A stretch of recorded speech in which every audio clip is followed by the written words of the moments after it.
Welcome to the Backstory Podcast. And this episode is about some hip-hop pioneers. You see, the current model for up-and-coming groups that do not have mainstream appeal initially, they have to grind out their lane by constantly touring and building fan bases through social media and their online platform. But this really isn't a new phenomenon. The Roots were one of the first groups, if not the actual first true hip-hop groups, to use this motto and build a successful, long-lasting brand. My name is Black Thought, lead speaker, lead vocalist, rapper from the group The Roots. And this is Brother Question, the drummer, the music maker of The Roots.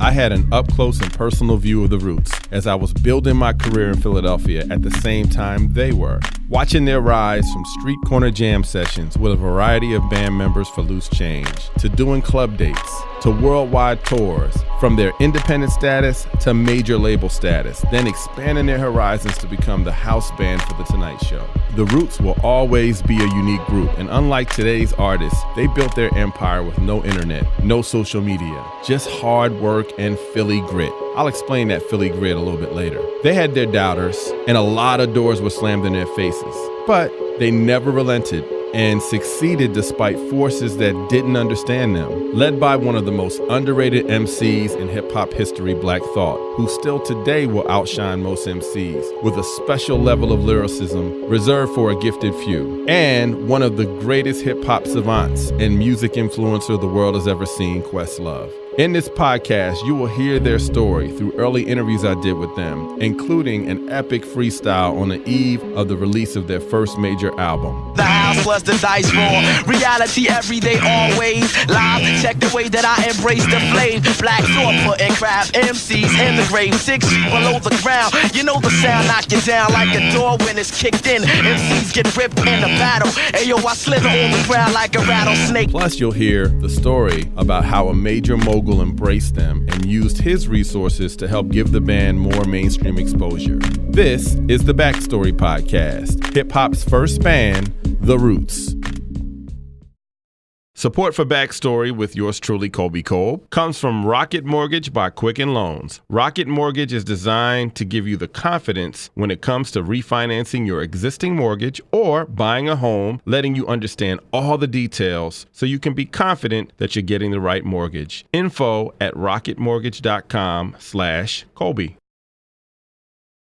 To get an understanding of The Roots, I have to take you on a ride to South Philadelphia and the school where it all started. Classmates Tariq Trotter, a.k.a. Black Thought, and Amir Thompson, a.k.a. Questlove, attended the prestigious Philadelphia High School for the Creative and Performing Arts. Notable alumni of this school include Boyz II Men, which there is a major connection to The Roots that I'll get to later, singer Amel LaRue, Hamilton star Leslie Odom Jr., singer Jasmine Sullivan, Scrubs writer Angela Nissel, and so many more additional creatives. So let's go inside the group. Amir Questlove Thompson grew up in a musical family. When Amir's mother, Jacqueline, and father got together, they formed a group called Congress Alley, and they toured all over the country, and they took Quest along for the ride, touring with his parents. And he was involved in the performances at an early age. He started playing the drums at the age of 7. Amir had an eclectic taste in music. Quest also read the Rolling Stones magazine, not Ebony, Jet, or Right On. Brian Wilson of the Beach Boys, Led Zeppelin, and Miles Davis were his playlists of that era. However, just like most of us during that time, he was inspired by Michael Jackson and Prince. As a creative, you couldn't help but be inspired. I mean, Michael Jackson was building his iconic status at that time. In Quest's Mo Better book, he talks about his musical upbringing and that his family became more religious and they did not like him listening to the likes of MJ, saying Thriller was satanic or Prince was too risque. Quest talks about having to buy the legendary 1999 album, which was released in 1982, up to 5 times because every time his parents would find a copy, they would take it away. Meanwhile, on the other side of town, Tariq Black Thought Trotter was born to Thomas and Cassandra Trotter, whom were both members of the Nation of Islam, in the turbulent early 70s. His father was murdered when he was 1, and his mother was murdered during his high school years. He grew up in the Mount Airy section of Philadelphia, which during this time was a middle-class area for black families. And in later years, Tariq would migrate to the South Philadelphia area. One of his passions at an early age was one of the pillars of hip-hop culture, graffiti. And it would be happenstance that graffiti would lead him to music. Tariq would tag Double T all over the city and was arrested at 12 for tagging up a basketball court in South Philadelphia. He was sentenced to volunteer with the Philadelphia Anti-Graffiti Network. I remember this organization as a kid growing up in Philly. Graffiti was out of control, and the city's first black mayor, Wilson Goode, created the program to help stem the tide of this blight and really push the creative energy from graffiti artists into something else. One of the programs that came out of the Anti-Graffiti Network was the Mural Arts Program. If you ever come to Philadelphia, there are beautiful murals all over the city. Empty lots will be brightened by life-size murals of local and national heroes. You'd see Martin Luther King, you'd see Dr. J, Patti LaBelle, or local community leaders would adorn the walls throughout the city. Tariq would soon end up at the same high school with Questlove. So how did they meet? As Quest tells it, and this is a really funny story, I still find it funny every time I read it. So growing up in Philly, there was this TV show that every kid watched called Dancing on Air. The show at one point was hosted by TV personality today, Kelly Ripa, who grew up in the South Jersey area, which is right on the outskirts of Philadelphia. This show featured the local beautiful teens, like the cool kids, and it was live television every day. So they would dance to all the hottest songs, and the artists, when they would come to town, they'd be on the show. And the kids that were on Dancing on Air would become stars locally. When I got to college, I ended up being friends with someone who was once on that show, and she would tell me like a million Dancing on Air stories. So anyway, Quest and his friend Mark had crushes on two of the girls on the show. He even wrote his crush, and she wrote him back. But his friend's crush name was Melissa, and she did not write his friend back. So they found out that she attended Kappa, which, by the way, is the nickname for Creative and Performing Arts High School. And it motivated Quest to want to attend the school. I'm really not making this up. He writes about it in his book. So anyway, he gets to Kappa on a mission to find Melissa and finds out that she is the person who hands out the school tokens. So he goes to find her, and while he's waiting for her to give out tokens and make his connection, an NTA, which is a non-teaching assistant, is dragging this kid into the same office. Quest labeled this kid a roughneck. You can laugh about it now. The NTA sits the kid down next to Quest, and this kid blurts out, "This NTA jealous because he can't get no P." Now, supposedly, and I've never talked to Black Thought about this, and I only learned of this story from reading Quest's book. But supposedly, he was busted by this NTA in the bathroom with a girl he was trying to hook up with, if you know what I mean. That roughneck was Tariq Trotter, and that was their first meeting. So anyway, this rumor gets around, and by week's end, Tariq was a school celeb. They, meaning Quest and Tariq, were complete opposites. Quest was more conservative, coming from a Christian school to Kappa, and Tariq was a kid from South Philly who was rough around the edges, and clearly from his background had to deal with a lot of pain and anguish growing up. Quest dressed sort of like that De La Soul Daisy Age vibe, while Tariq was a true hip-hop kid decked out in Run DMC-like gear. Quest was at the school for music. Tariq was an artist. Remember I mentioned his graffiti roots. He starts off with those intentions, but ends up becoming one of the greatest lyricists. How's that for creative energy? Quest says that the famous Stevie Wonder episode of The Cosby Show in the early 80s, which at that time everybody watched the show, was a milestone moment for hip-hop. That jamming on the one scene where Stevie sampled everyone's voice into music led to the sample generation. According to Quest, so many producers got their hands on the sampler, and this changed the direction of hip-hop. Quest was able to get his hands on one, and Tariq was impressed. He wasn't really rapping, but he was quick-witted and sarcastic, which eventually led him to rapping with that same attitude. Quest was mastering the sampling machine and creating beats and samples based on current hip-hop songs that Tariq would request. So this basically was their relationship. So one day, Quest crossed paths with the talented Emile LaRue, who attended Kappa before her breakout hit single in the 90s, Tell Me with Groove Theory. And upon a conversation they were having about Prince, Quest blurted out that he and Tariq had a group together, and she suggested that they should do the talent show. Quest quickly put a bunch of classmates together to back them up at the talent show. After graduation from high school, Quest was trying to find his lane doing session work, thanks to his dad's music connections and working odd jobs. Meanwhile, Tariq, who was still at Kappa but walking the wrong path, was suddenly sent to live in Detroit with a relative to, quote-unquote, stay out of trouble. Now, this wasn't communicated to Quest. Again, Quest was older. He was already out of school. Tariq was still in school. So Quest is trying to build this group, and there's no communication between him and Tariq, and he finds out that Tariq has been sent to Detroit. So the beginnings of the Roots were delayed a little bit over a year while Tariq spent time away from Philly. At that time, Quest did odd jobs and studio work. One of his odd jobs was actually selling insurance. I couldn't believe it, but then one day I was interviewing Quest, and a woman called in who used to sell insurance with him. Check this out. Hi, Quest. How are you? We used to work together a long time ago, like in the early 90s. At RMH? Yeah. At RMH. My past. And, every time I come here, my past come to get me. Yeah, it's Philly, baby. We remember everything. Yes, I used to sell insurance, ladies and gentlemen. Someone had to pay for that demo, man. Come on.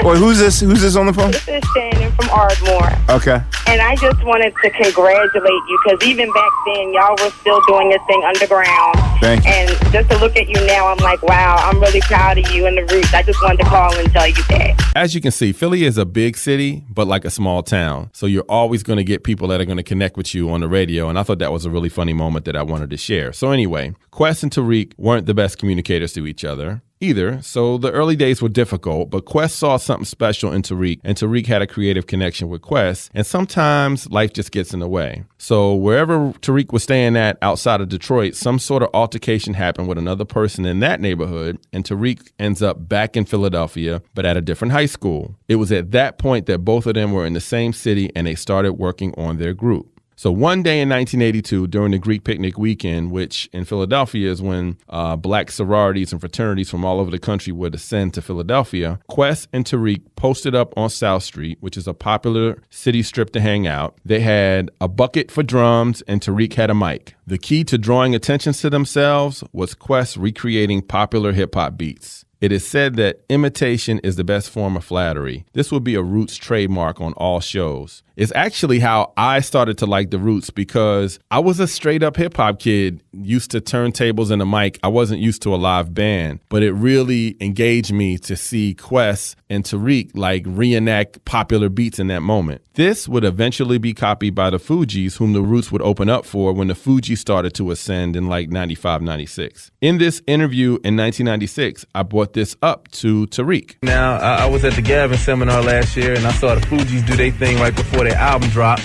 And when they started their show off, it seemed as though it was the way they started their show and some of the things that they were doing was something that you guys have been doing for years, like playing live hip-hop tracks. Yeah. And you know, mixing them in or whatever. So what's up with that? Is it beef there, or is y'all pieced up with them, or you got a problem with them? What's up? I mean, I ain't trying to cause no controversy, but I mean, I just want to know what's up. I mean, I wouldn't say it's no beef. You know what I mean? Because y'all toured together, right? When they first, the album first came tour, out. You know what I'm saying? And they, I mean, we appreciate them for letting us come out with them. I mean, they selected us in Goody Mob to come out and support. But, I mean, you know, I don't know. We just know and understand that we the original, you know what I'm saying, here from Philly. And it's just some crazy similarities in the performance. But at the same time, the Roots, we a live band. And the lyricists are impressionists, you know what I'm saying? We do the actual record live from all raw elements. And the Fugees actually on stage, I think, with the record and the dat and this and that. And they add other stuff in. And they add a little salt and pepper, you know what I mean? But I don't know, it's a different show. Coming up, you'll hear more early moments from the Roots, plus a freestyle for the ages. You know, I'll be representing. It's the fat boy who be squinting from Frankfurt High. Always dipped in the HILFIGER. He'll figure my nigga. Didn't mean to curse. Sorry, Colby. But first, a word from one of our partners helping to keep this podcast going. Support for Backstory with yours truly, Colby Colb, comes from our friends at Rocket Mortgage by Quicken Loans. Chances are you're confident when it comes to your work, your hobbies, and your life. Rocket Mortgage gives you that same level of confidence when it comes to buying a home or refinancing your existing home loan. With Rocket Mortgage, you can apply simply and understand fully so you can mortgage confidently. To get started, go to rocketmortgage.com/Colby. Equal housing lender, licensed in all 50 states, NMLSconsumeraccess.org, number 3030.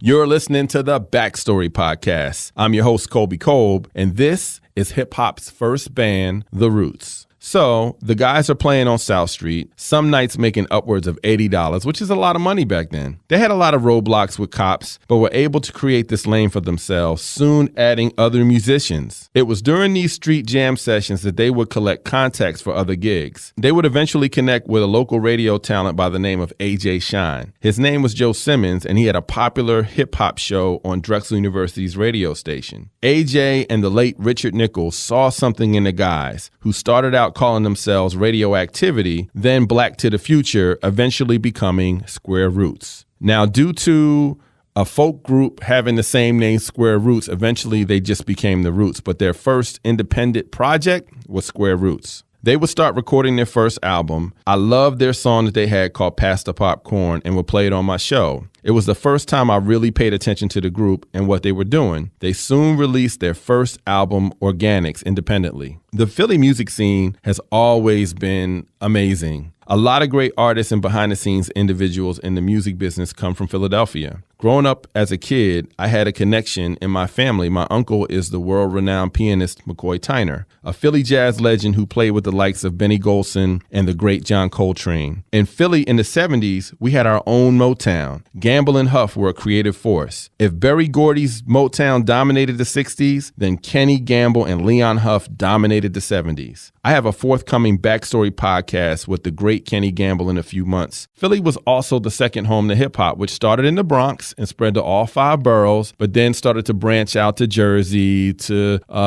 Connecticut, and of course, Philadelphia. In previous podcasts, I talked about the early days and how Philly was the next major city to embrace hip-hop. Philly has always had its own vibe and artists, but Philly also had a little issue with hip-hop just being labeled only from New York City and not getting the credit considering our place in history. Philly was known worldwide to have the best DJs. Philly created the first gangster rapper in Schoolie D. If you're not up on PSK and Gucci Time, that was the beginnings of gangster hip-hop music before the West Coast ran with it. One of the first early producers in hip-hop, Marley Marl, came to Philadelphia to release Queens-based artists Roxanne Shante and MC Shan on the Goodman Brother imprint, Pop Art Records. Lawrence and Dana Goodman were building an arsenal of artists who would get major label deals out of Philadelphia, like Steady B on Jive and Cool C on Atlantic, 3 Times Dope on Arista, all had success outside of the 215. But Jazzy Jeff and the Fresh Prince were our first true superstar group. Their first album went platinum. Their second album, He's the DJ, I'm the Rapper, was hip-hop's first double album, and it went triple platinum and was a worldwide success. And as the 90s dawned, a new superstar R&B group was born, and they would have a staggering successful first 2 albums, plus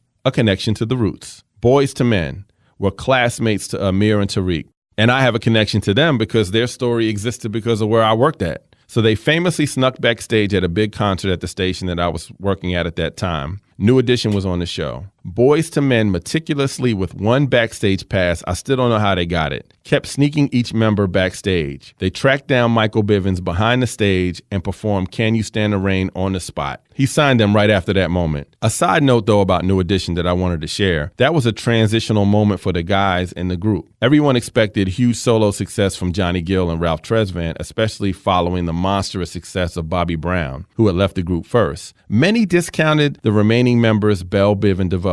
But a happenstance conversation with Jimmy Jam and Terry Lewis led to the creation of their own subgroup, BBD, which would go on and have the best success out of all of New Edition. That Poison project was a ridiculously successful moment for R&B, but also because they were on the cutting edge of music in that moment by infusing hip-hop into R&B as we were witnessing the rise of the New Jack Swing movement. Boys to Men signing with Michael Bivins was, as they say, perfect timing because BBD was beyond huge at that time, and Michael Bivins was a mogul, already securing a major distribution deal for his Biv 10 imprint. There was such a buzz for them because of their signing to Michael Bivins. So early that spring, Biv releases a child group, Another Bad Creation, and their nickname was ABC. They were like a new age Jackson 5, a bunch of preteens from Atlanta with endless energy. And they drop a song called Aisha. On the strength of their BBD connection, the song blows up. Later that spring in 1991, Biv releases Motown Philly. It was the coming out party for the group, but totally a Philadelphia story. Coming from nothing, having big dreams and achieving stardom. Wanye on the hook. Back in school, we used to dream about this every day. Me and my coworker Stanley T were the first to play that song on the radio. We had a great relationship with Michael Bivins and the guys in Boyz II Men, and we championed them from the door. They took off just like ABC did a few months earlier, but they were even bigger. Motown Philly was an instant hit, and Michael Bivins came to town to film the Motown Philly video. They shot the video all over the city. I was lucky enough to be in the video. I'll never forget filming a scene outside the high school for performing arts in South Philly that day. School was actually in session. It was in session, but it really wasn't in session. The camera pans a young Wanye outside of the school doing that part about back in Philly, we used to dream about this every day. And they showed a Kappa sign in the background, and that's the old location of Kappa, which is no longer there anymore. Meanwhile, you don't see this, but behind the scenes, it's like the entire school is outside, the entire South Philly is outside, and so at the end of the song, they go, Boyz II Men, ABC, BBD, and posing outside the school is the biggest R&B group in the world, BBD, the up-and-coming group ABC, and Boyz II Men. And it was just a moment. You just would never have a moment like that outside of a school. You can imagine everybody was pretty excited. Another scene in the video, which happened to be at the Italian market in South Philly, which was made famous by Rocky during the jogging sequences in the first Rocky movie before he ran up the art museum steps. I was perched on a corner, sitting next to Boyz II Men, while a very young Questlove was playing the drums in front of us on a bucket. Actually, Questlove had numerous cameos in the Motown Philly video, so you gotta search it so you can see it, playing all kinds of different drums throughout the video. It was a great look for him as the video played nonstop on MTV and BET, and it helped define his ultimate brand. He didn't have an afro yet, he had braids. Google the video and you'll see Mr. Questlove firing away. So, Boyz II Men's debut album, Cooley High Harmony, is released. It sells a staggering 10 million plus albums. Their follow-up, 2, sold 14 million albums. Not bad for a bunch of hungry brothers from Kappa. They were a huge deal coming from Philly, but to all the kids that attended the School for the Arts, they were an inspiration. And for the Roots, they saw a path to success for themselves. The Roots added members Malik B, Scott Storch, and Leonard Hubbard. Coming up, you'll hear more from the Roots, including Questlove on their groundbreaking deal with Def Jam. Left of center hip hop, meaning the kind of hip hop that, you don't have to do 400,000 your first week. Basically, the Qualies, the Moses, the Commons, the Little Brothers of the world. But first, a word from one of our partners that help keep this podcast going. Support for Backstory with yours truly, Colby Colb, comes from our friends at Rocket Mortgage by Quicken Loans. Chances are you're confident when it comes to your work, your hobbies, and your life. Rocket Mortgage gives you that same level of confidence when it comes to buying a home or refinancing your existing home loan. With Rocket Mortgage, you can apply simply and understand fully so you can mortgage confidently. To get started, go to rocketmortgage.com/Colby. Equal housing lender, licensed in all 50 states, NMLSconsumeraccess.org, number 3030. You're listening to the Backstory Podcast, and this is hip-hop's first band, The Roots. So I first met Amir as a caller to my show on the radio. He was an avid hip-hop fan, very knowledgeable. Whatever was going on, he was on it. I didn't really make the connection to The Roots and him being an artist until I interviewed Lord Akil, which you heard a little earlier in the podcast. They released their first album, Organics, independently, which brought a lot of attention their way from the majors. They eventually signed with Geffen Records and started working on their first major label album, Do You Want More? It was a few months before the album's release, and I had my first official Roots interview. They talk about the early days of the group, playing on the streets, all the stuff that I was just telling you about. Getting their major record deal with Geffen, traveling the world, and recording their second album, which is really their first major label release album. This was September 10th, 1994, 4 months before the release of Do You Want More? But in the studio, I got the Roots. Welcome back, fellas. Introduce yourselves. That's Brother Question. I'm the Black Thought.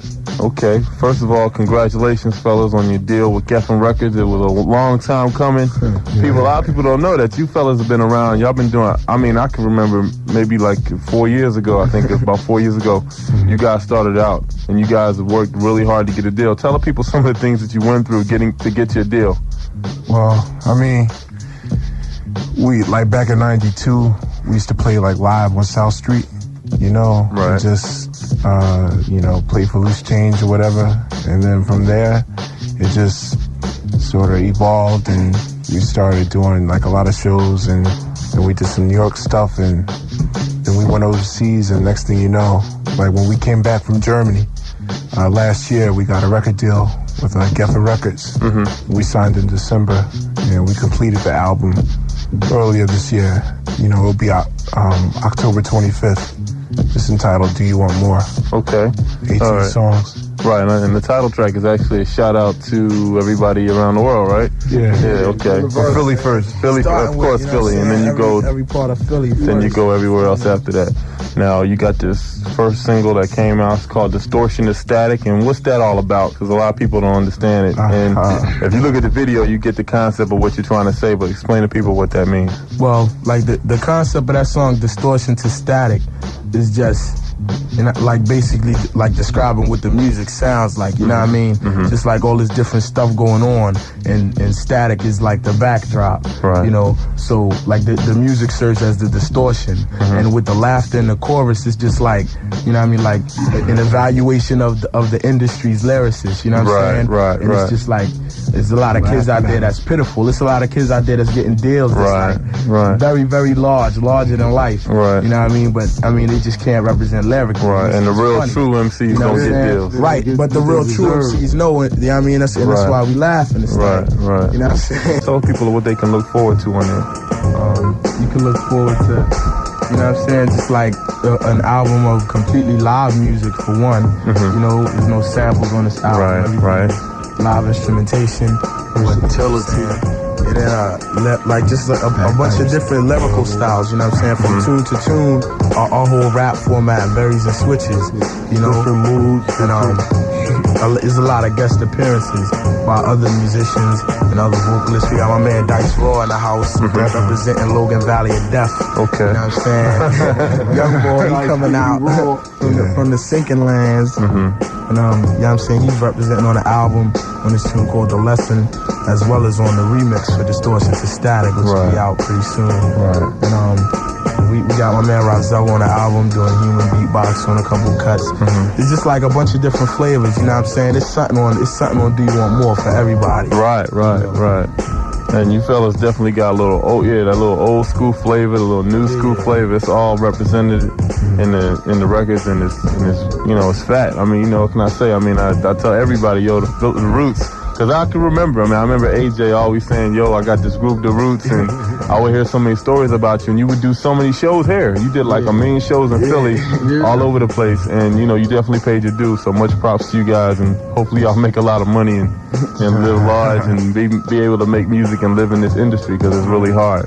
One theme that you get from the Roots, which I've always appreciated, is their love and passion for good quality hip-hop music. I'll keep mentioning that passion of Questlove as a music head, but Tariq was a first-generation hip-hop head who respected the lyrics and the importance of being lyrical and saying something with his rhymes. The Roots didn't take too kindly to the state of hip-hop, which, during this renaissance period of explosive growth in the 90s, how so many half-ass MCs were reaping the benefits of success in the music business and wealth. That's just America, though. The masses aren't usually as hip to what is quality. So you could give them fresh squeezed orange juice with pulp and they would think that that was nasty, but you give them concentrated orange juice or Sunny Delight and they'll think that was amazing. The same edict applies to music. And with hip hop, you had true heads, then you had everyone else, which to them, the music will be novelty, the simplistic, the hook that they crave. It is also the general market audience that waters down art. This is still happening today. So many fast food rappers and not enough true lyricists. Recently, Black Thought did an epic freestyle with Funkmaster Flex. He's still dropping those gems today on the state of hip hop as the genre has expanded to now being the most listened to form of music in America.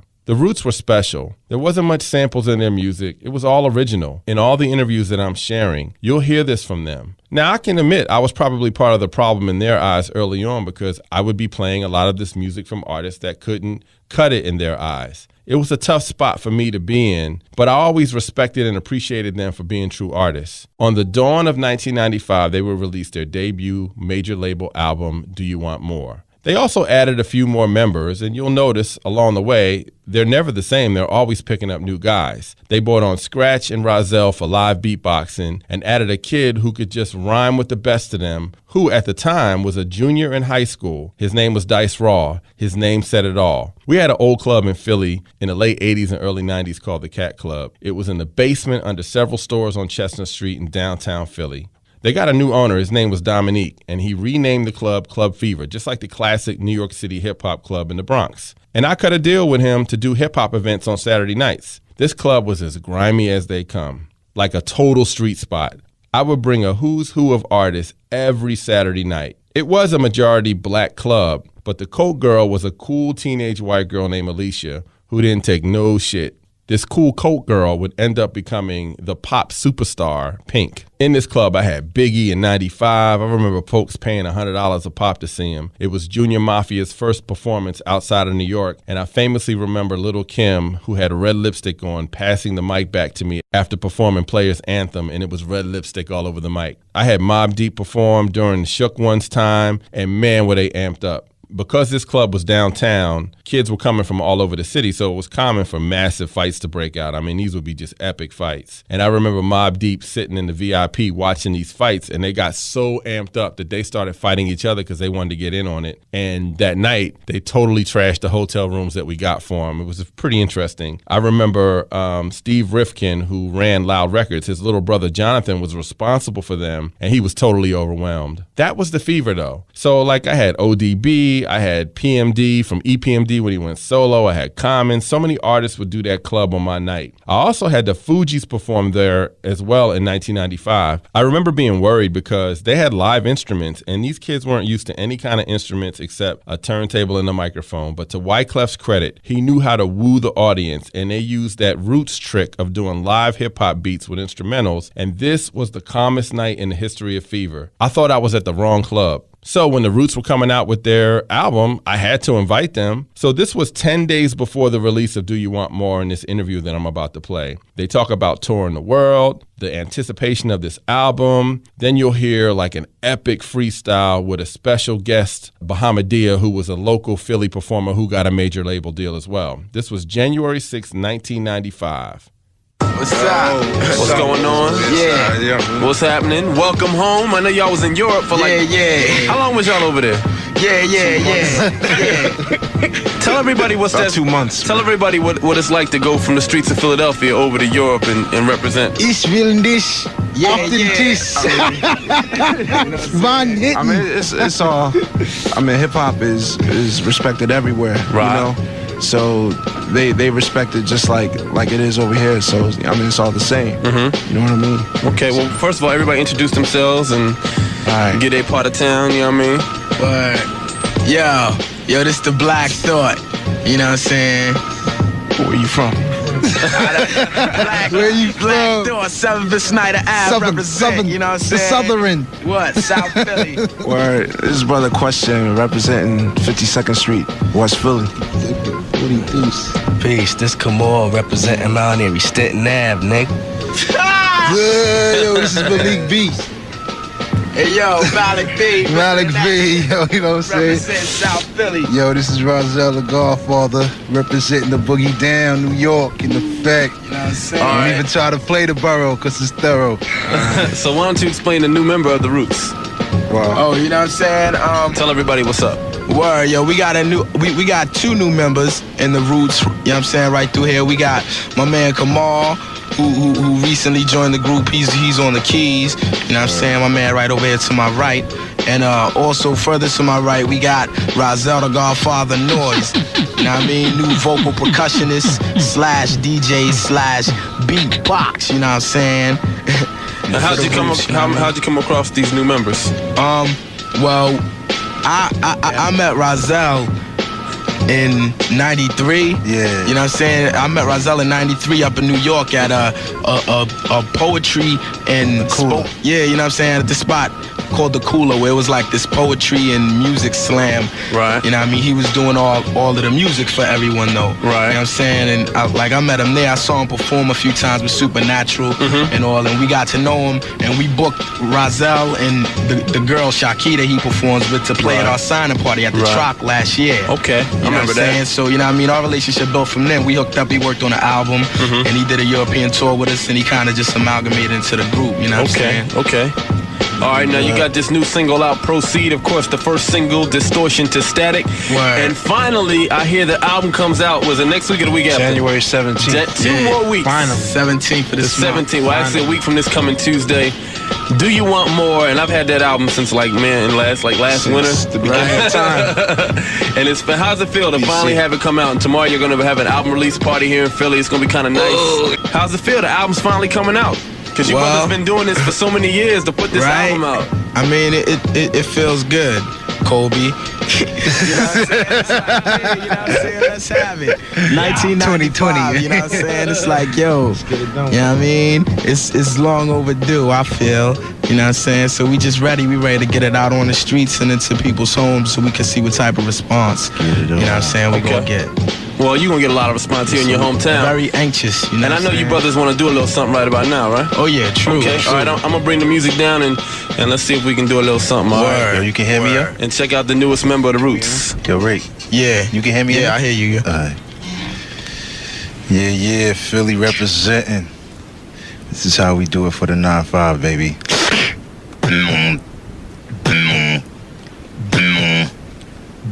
1, 2.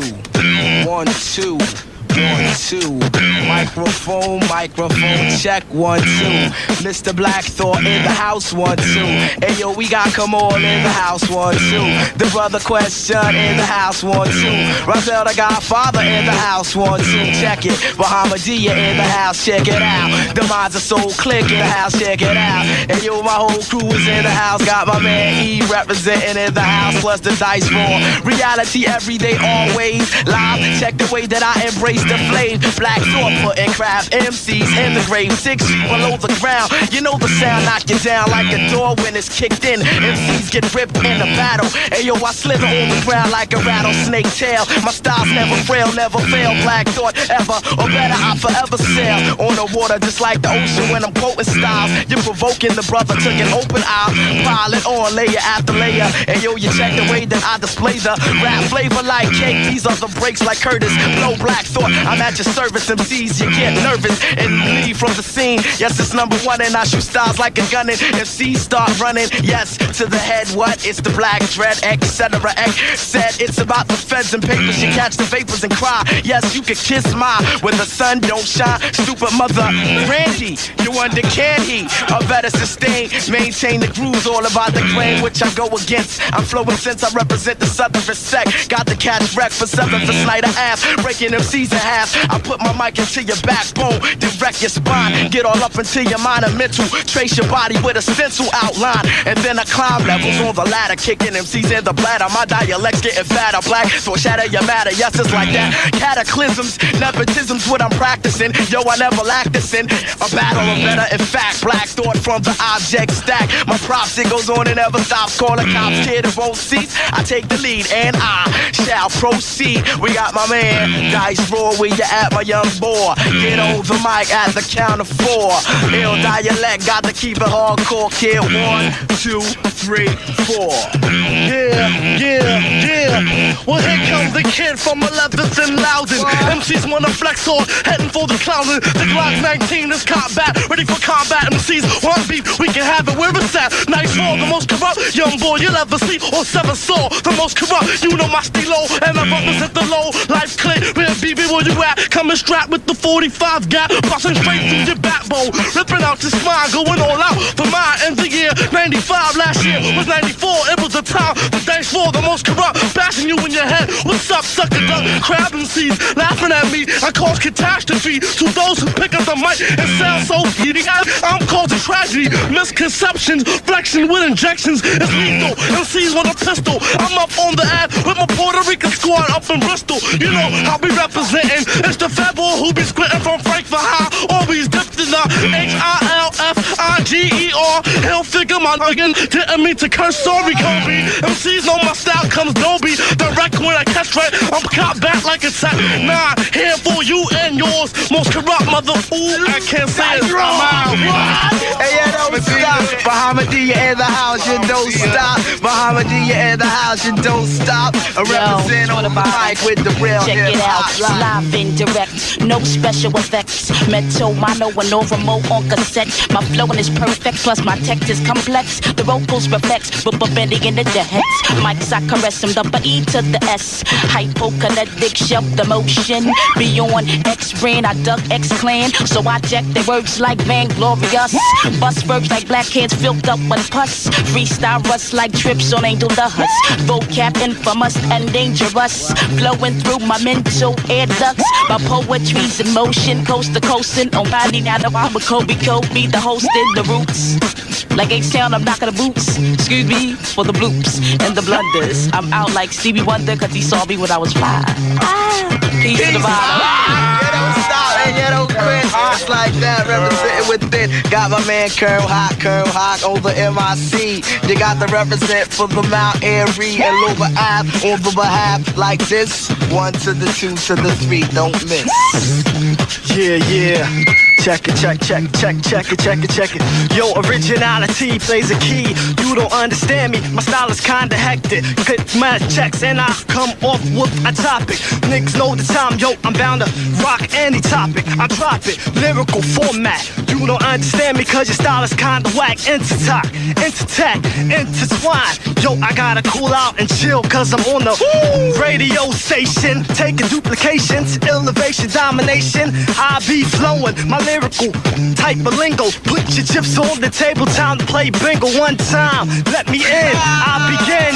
Pass the black thought, what you wanna do? Hey yo, bring it in, better yet, bring it on. Word is born, it's time for all the roots to get going. I better get ghosts, y'all know the host of Colby Colb.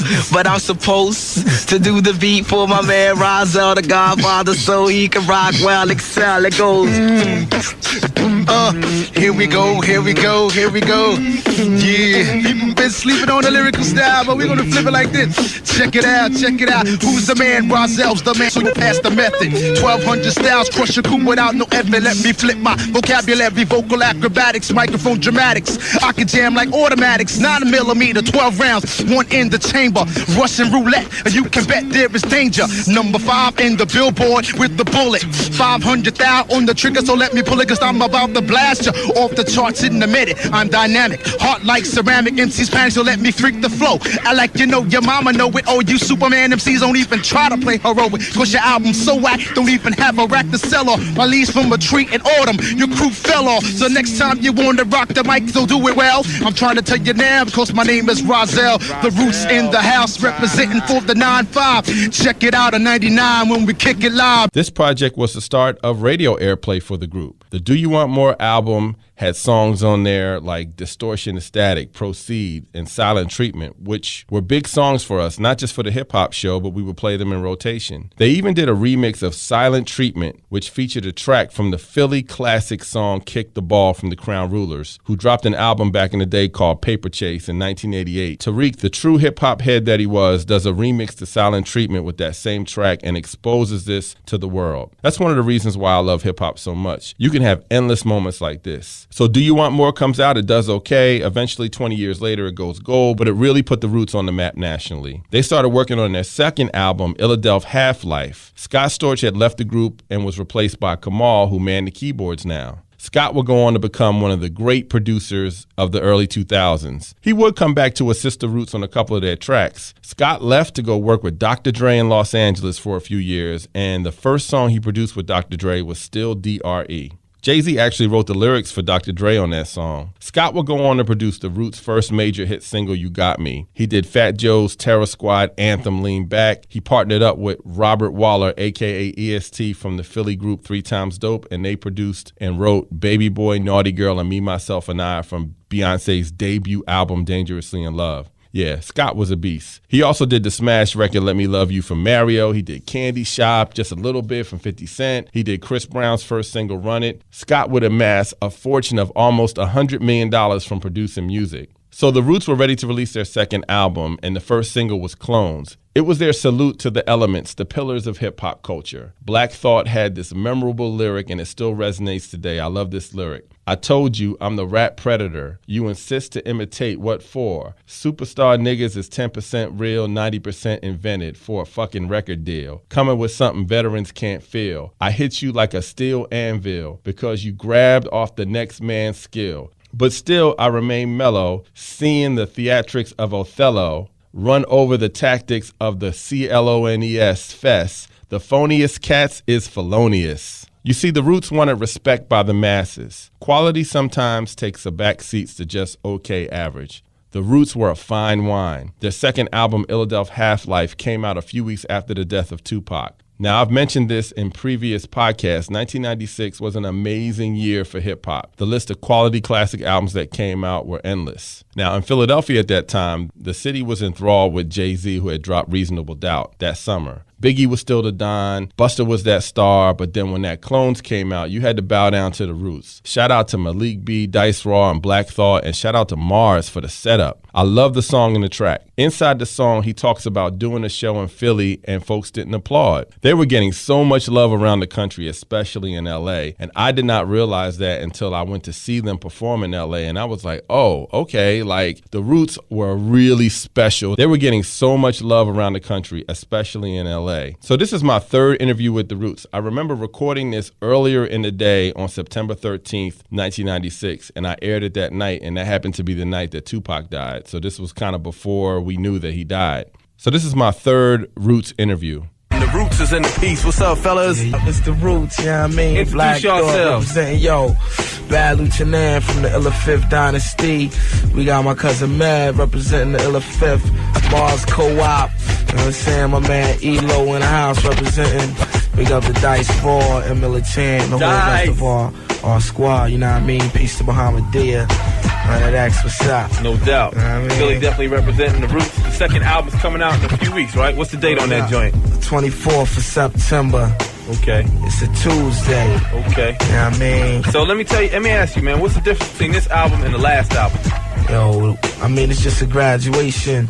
You know what I mean? With this album, it's just the next level. You know what I'm saying? We got a far greater knowledge of technology and of the workings of the industry now, you know what I mean? So we at a different level of thinking, you know what I'm saying? So I don't know, this record is just as mature as we have become since the first joint, you know what I mean? Now y'all are known as a group that has sort of like a live band when y'all do, y'all shows or whatever.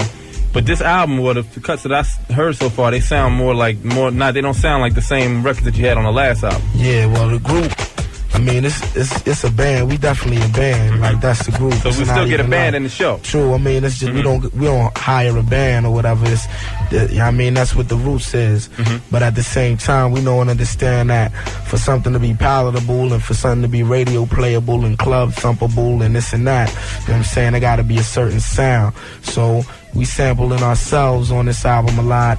You know what I mean? Working with a lot of different means to try and come up with the same texture that the people are familiar with, you know what I'm saying? Okay. But at the same time, we just do that in our own ways. You know what I mean? It's all unique and original. Okay. Now you expanded on the MC tip too. Now you got more MCs that's down with the Roots now, right? Yeah. Or you put everybody down on this album. I mean, our unit is just growing as a family, you know what I'm saying? We got the Illa Fifth Dynasty now. We got a lot of different groups we working with, producing and this and that. Hopefully some production deals and label deals about to jump off for some people that we down with, and we can make some things happen in Philly, you know what I mean? Y'all get mad love in LA. Right, we get and love said y'all had all kind of yeah. movie stars and TV stars up on stage dancing while y'all was doing y'all thing. So how's that feel going around the country, actually going around the world and showing that Philly love out there? How's that feel? I mean, I don't know. It make you feel kind of like some kind of martyr, you know what I mean? For, I don't know, the reconstructing of the whole Philly hip-hop network, you know what I mean? Cause it's been a void, but along with us and Bahamadia, well, first, even with Boys to Men, you know what I'm saying? I mean, just directing attention towards Philadelphia and just the success or the slow rolling acceptance of these, artists coming out of Philadelphia is getting us a little bit more respect. Actually, a lot more respect. Because, wherever we go, we perform the same quality show. You know what I mean? It's like the same command performance, and I don't know. It's just 100%, you know what I'm saying? We don't have step because we know Philly is in the hole, so we got to be hungry, you know what I mean? And we got to go that step further.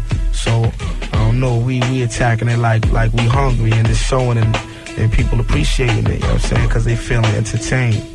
Well, let me tell you something, bro. It's been 8 years since a Philadelphia artist went gold or platinum. Word, and I think this is the time right about now. You know what I'm saying? It's time, man. It's time for somebody. It's time. Philadelphia Half-Life featured production from Questlove, Q-Tip, and Raphael Sadiq. They also featured one of my Temple University classmates and awesome spoken word artist, Ursula Rucker, who closed out several of the Roots albums. One of my favorite songs on this album was Concerto of the Desperado, which was like a symphonic movie. The controversial moment for them on this project surrounded the theme and quality of hip-hop, which you keep hearing in these interviews. The song they did, called What They Do, featuring Raphael Sadiq, was sort of like a smackdown on the direction of hip-hop. Big mansions, fancy cars, endless champagne, naked girls. This was a sarcastic swipe at where we were as a culture. And a lot of folks mainly put the bullseye on Bad Boy at that time and the music videos and the portrayal they were creating. Peep these lyrics from Black Thought. Lost generation, fast-paced nation, world population confront their frustration. The principles of true hip-hop have been forsaken. It's all contractual and about money-making. Pretend to be cats don't seem to know their limitation. Exact replication and false representation. You want to be a man? Then stand on your own. To MC requires skills. I demand some shown. Wow.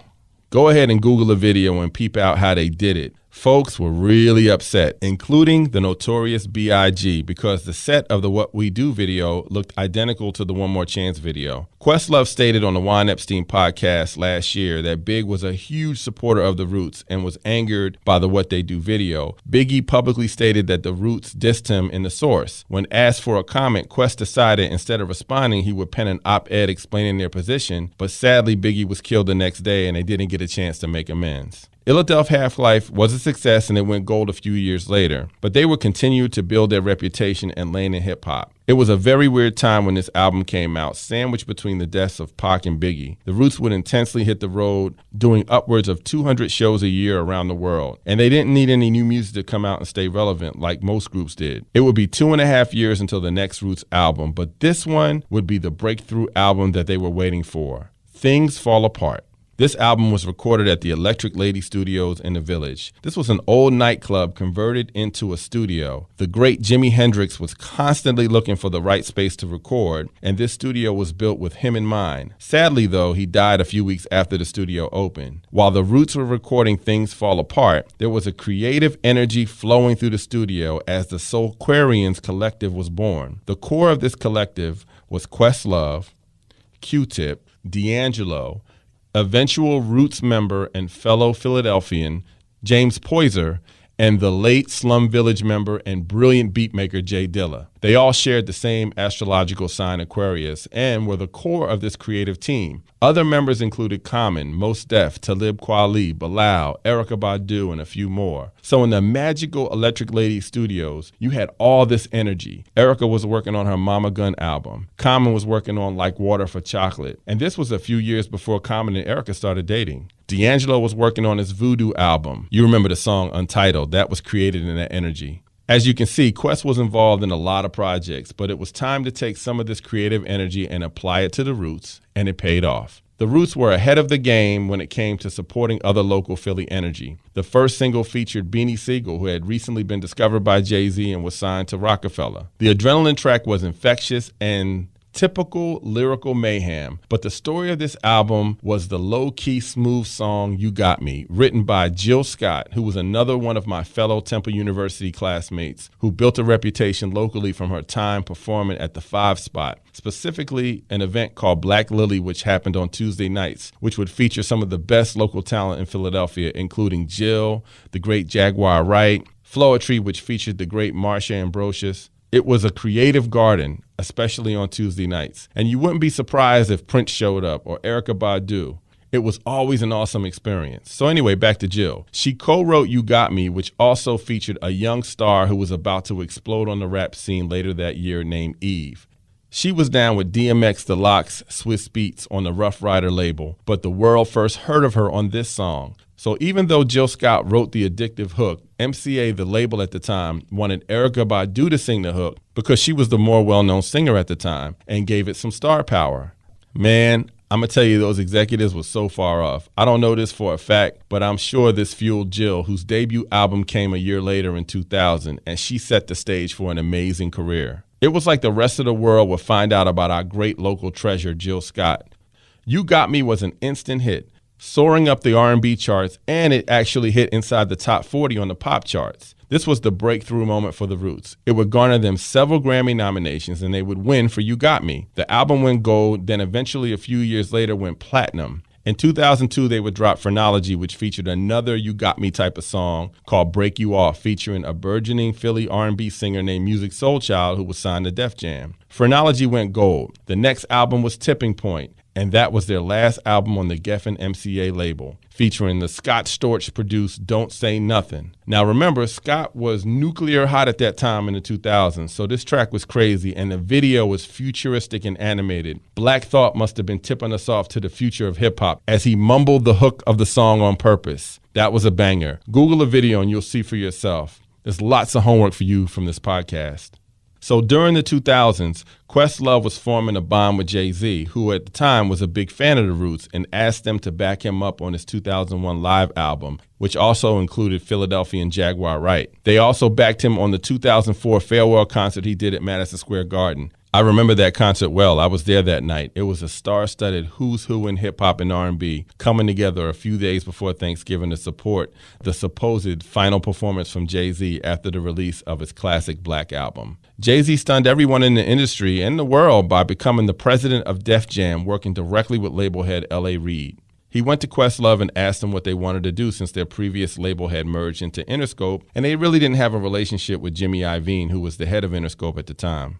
Their album Tipping Point was kind of a step back compared to the previous works. Quest in his memoir said that Jay-Z was kind of hesitant to sign them because he didn't want to be the guy who ruined the Roots. So Hov signed them on this stipulation, that they do a true Roots album and not worry about any radio songs. Do what you do best. So in this interview in 2006, I'm talking to Questlove about signing to Def Jam and the creation of a sub-label inside Def Jam called Def Jam Left. Quest was making a move to not only help his group, but other groups like his who were in the same predicament. We got Questlove here right now, and Quest. I know it's coming. Def Jam Left. I know it's coming. Def Jam Left. Yeah. Hov has always been a good friend of yours and been a believer in the Roots through all his success. So it doesn't surprise me that at this particular point that you guys are going to be doing business together. Now tell us about this new venture. Pretty much, Left is a concept that I gave to him because the label that we were previously on, MCA, was pretty much the last home, at least for major labels, for like left to center hip hop. Right. Left to center hip hop meaning the kind of hip hop that, you know, you don't have to do 400,000 your first week. Basically the Qualies, the Moses, the Commons, the Little Brothers of the world.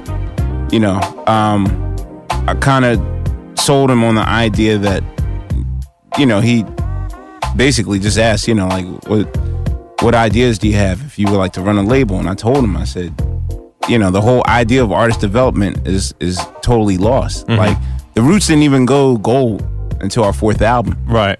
In a regular world, we should have gotten dropped after the first single. Like, some cats, I can't even count the cats that still have their record deal after 1992. Like, but remember back in the day, everyone But had at the same time, you guys did a lot of shows that you didn't have a record out, and you could do shows. Now, no rappers can do that at all. Well, yeah, I mean, you have to perform. Yeah, like you have to do something. You know, keep yourself occupied. Either be in the news or, I mean, none of us.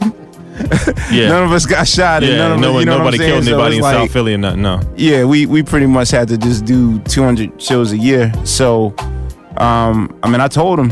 Although Black Thought kissed a white woman in the movie, so I mean, there's a little controversy there. He caught a case. He, you know, that counts for something.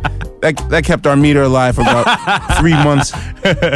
No, but I just told him, like, I think that we should try and develop something that will not pressure the artist into thinking. Because the thing is, when artists make a record, they're always thinking, what can I do to not get dropped? Right.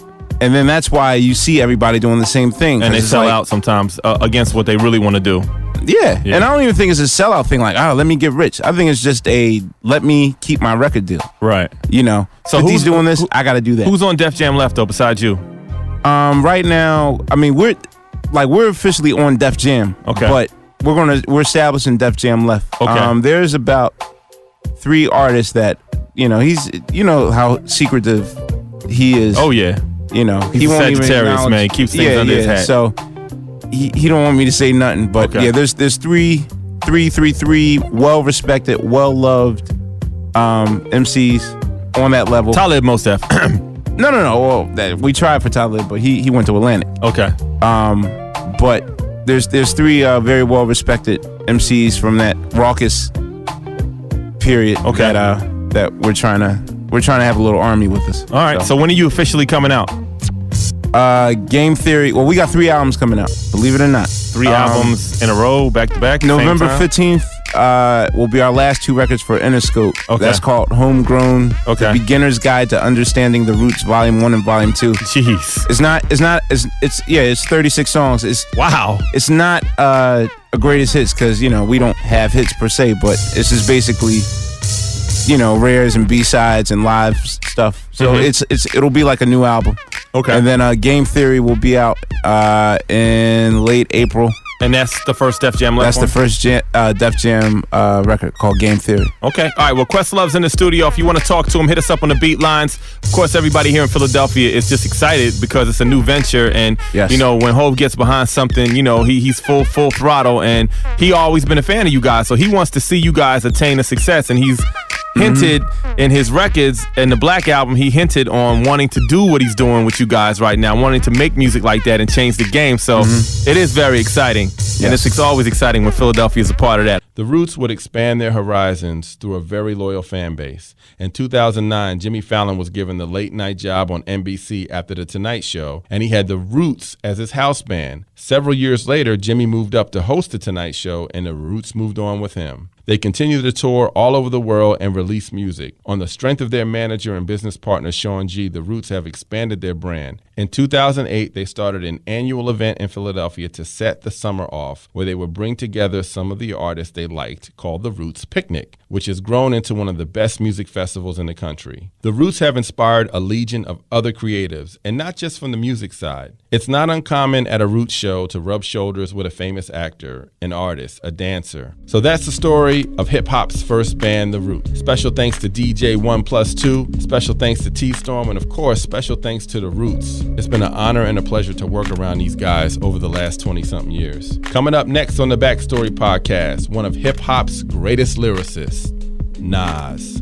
I met mad rappers, but I'm searching one of them I was going down to this label, forgot the name of it, and they told me to come with them down to see Search. So I went down there, and they, in searching them, had done Back to the Grill, and they asked me to be on that. Support for Backstory with yours truly, Colby Colb, comes from Rocket Mortgage by Quicken Loans. Rocket Mortgage is designed to give you the confidence when it comes to refinancing your existing mortgage or buying a home, letting you understand all the details so you can be confident that you're getting the right mortgage. Info at rocketmortgage.com/Colby.